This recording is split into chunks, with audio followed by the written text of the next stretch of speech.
Good morning student, welcome to TSN 11th class geography की second book जो हमारी थी उसे फंडामेंटल ऑफ ह्यूमन ज्योग्राफी उसको स्टार्ट किया था। उसके 2 वीडियोस मैं अपलोड कर चुकी हूँ, 3 वीडियोस इस लेसन के सेकंड चैप्टर के, और वो चैप्टर है the origin of and evolution of the अर्थ। उसके अंदर दोनों वीडियो के अंदर मैंने early theories, modern theories, star formation and formation of planets complete कर चुकी हूँ। इसके अलावा हम लोगों ने कंप्लीट किया हुआ है कि सोलर सिस्टम के अंदर क्या था, कौन कौन से प्लैनेट्स थे, इनर प्लैनेट, आउटर प्लैनेट्स के बारे में मैं कंप्लीटली आपको डिस्क्राइब कर चुकी हूँ। Now we are going to start the moon. अब स्टूडेंट, मून क्या है, इसके बारे में हमने क्या स्टडी करनी है, कैसे ये एवोल्यूट हुआ, ये सारी चीज़ें प्लैनेट्स के बारे में पढ़ा चुकी हूँ। अब हम यहाँ से स्टार्ट करेंगे the moon. The moon is the only natural satellite of the अर्थ। आपको पता है ओनली एक ही नेचुरल सैटेलाइट है हमारी अर्थ का, वो मून है। Like the origin of the earth there have been attempt to explain how the moon was formed. आपने ओरिजिन ऑफ द अर्थ में आपने देखा होगा, अटेम्प्ट करते एक्सप्लेनेशन होता है कि किस ढंग से मून का फॉर्मेशन हुआ है। इन 1838 सर जॉर्ज डार्विन ने एक सजेशन दिया था that initially the earth and the moon formed a single rapidly rotating body. मतलब डार्विन ये बताते थे, सर डार्विन बताते थे कि एक रोटेटिंग बॉडी थी जो जिसके द्वारा दोनों से अर्थ और मून दोनों का एक साथ जो है क्या हुआ था, ओरिजिन हुआ था। The whole mass become a dumbbell shaped body and evolutionary in block. ये सारा कैसे हुआ था, एक बॉल शेप की बॉडी थी जो घूम रही थी, जो रोटेट कर रही थी, वो ब्लॉक हुई। It was also suggested that the material forming the moon was separated from what we have at present the depression occupy by the Pacific Ocean. आपको यहाँ पर ये पता चलेगा कि अर्थ और मून दोनों एक ही बॉडी से अलग हुए हैं। इसका एक एग्जाम्पल यहाँ बताया गया है कि जो पैसिफिक ओशन के अंदर जो लास्ट पार्ट है हमारा occupy by the Pacific ocean, जो डिस्प्रेशन है वहाँ पे, जो गर्त है वहाँ पे पैसिफिक ओशन के अंदर, वो और मून पे जो स्पेस है दोनों सेम बताई गई है। However, the present scientists do not accept either the explanation.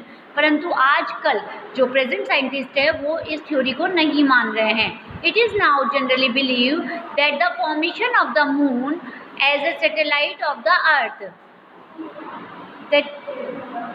So the present scientists do not accept either the explanation. It is now generally believed that the formation of moon as a satellite of the earth in an outcome of giant impact or what is described as the big splat. आपको पता है वो क्या मानते हैं, जो present scientist है वो इसको नहीं, इस थ्योरी को नहीं मानते जो सर चार्ल्स डार्विन ने दी है। वो मानते हैं कि it is believe that the formation of the moon, की मून का जो ओरिजिन हुआ है वो as a satellite of the earth तो है ही, is an outcome of grand impact. वो एक एक्सप्लोजन के द्वारा हुआ है जो कि बिग स्प्लैट था। A body of the size of 1 or 3 times that the Mars collided into the earth some time shortly after the earth was formed. ये बताया गया है कि अर्थ की जो ओरिजिन हुआ उसके बाद मार्स से एक टुकड़ा निकला, मार्स में एक्सप्लोजन हुआ, वो 3 times जो कि मार्स की उससे हुआ shortly after the earth was formed, जब अर्थ बनी थी। It blessed a large part of the earth into space, और ये एक अर्थ का जो बड़ा हिस्सा जो था, it blessed a large part of the अर्थ, जो अर्थ का एक बड़ा हिस्सा था वो स्पेस में चलने लगा। This portion of the blasted material then continued और orbit.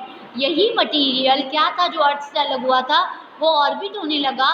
The earth eventually form the present moon, और यही एक मून बना अबाउट 4.44 बिलियन ईयर अगो, कि इतने साल पहले वो अर्थ से ही अलग हुआ टुकड़ा है जो कि अर्थ से रोटेट कर रहा है, और ये चीज़ बताई गई है। So student, evolution of the moon हो गया। अब आता है एवोल्यूशन ऑफ द अर्थ, कि अर्थ हमारी कैसे बनी। Do you know that the planet earth initially was a Bahrain Rocky and hot object with a thin atmosphere of hydrogen and helium. आप जानते हैं कि जो प्लेनेट अर्थ है हमारा वो रॉकी है, हॉट है, बैरिन लैंड है, और क्या है, हाइड्रोजन और हीलियम से बना हुआ एक एटमॉस्फेयर है। This is far from the present picture of the अर्थ। ये आज की प्रेजेंट अर्थ हमारी आज हमेशा आज जैसी नहीं रही है। There must be have some events process which may have caused these change from rocky, barren and hot. Earth is a beautiful planet with ample amount of water and conductive atmosphere favoring the essence of life. यही हमारी hot berry land जो है, इसके ऊपर water है, hydrogen है, sorry atmosphere है, जो कि लाइफ को एग्जिस्ट करता है. You will find out how the period between the 4600 billion years and the present lead to the evolution of the life on the surface of the planet. और यही हमारी surface of the planet बताया गया है. The earth has a layered structure. आपको पता है अर्थ हमारी layered structure में बनी हुई है. From the outmost end of the atmosphere of the center of the earth, the material that exists is not uniform. आपको पता है हमारी अर्थ क्या है, परत में बनी हुई है. आप देखेंगे लिथोस्फीयर, हाइड्रोस्फीयर, ये आपने लेयर्स आपने छोटी क्लासेस में पढ़ी हुई भी हैं. सो यहाँ द मटेरियल जो है वो क्या है, नॉट यूनिफॉर्म, एक समान नहीं है सब जगह सेम में. The atmosphere matters has the least density. जो एटमॉस्फेयर है वो लीस्ट डेंसिटी लिए हुए है from the surface of the deeper of the अर्थ. जैसे जैसे आप अंदर जाएंगे वहाँ एटमॉस्फेयर की कमी होती जाती है. The earth interiors has different zone. Earth के अंदर अलग अलग जोन है and each of these contain material with different characteristics. हर जोन अपना अलग मटीरियल कैरेक्टरिस्टिक्स लिया हुआ है. एक क्वेश्चन पुटअप होता है, how was the layered structure from the earth developed, कि हमारी अर्थ पे ये जो लेयर्स हैं वो कैसे डेवलप्ड हुई. सो यहाँ हम ये कहेंगे कि evolution of the lithosphere. Evolution of the lithosphere क्या है, ये कैसे हुआ, यहाँ स्टार्ट करते हैं.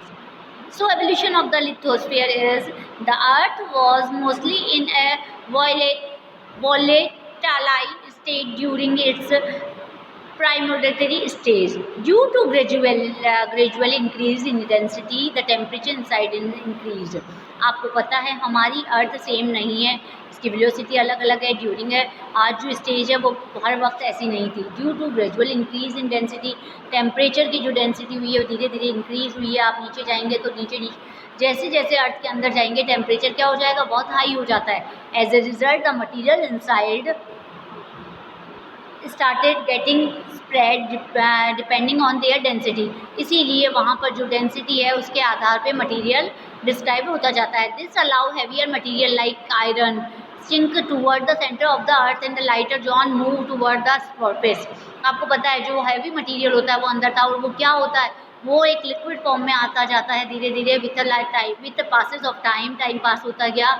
It cool up further and solidization, धीरे धीरे टाइम पास होता गया और क्या हुआ, वो सॉलिडेशन था, कंडेंसेशन था, वो स्मॉल साइजेज में आने लगा. The latter lead to the development of the outer surface in the form of crust. आज की जो क्रस्ट हमारी आउटर सरफेस है वो क्रस्ट है. During the formation of the moon due to giant impact. आपने बताया मून का जो हमने पढ़ा था कि वो कैसे हुआ, गैंट इम्पैक्ट से हुआ है. The earth was further heated up. उससे क्या हुआ, अर्थ पर गर्मी बढ़ी. It is through the process of differentiation that the earth forming material got separated into different layers.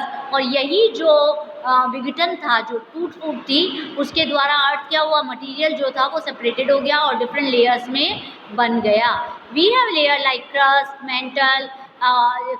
Mental outer core inner core, ये सब उसी से बनी है.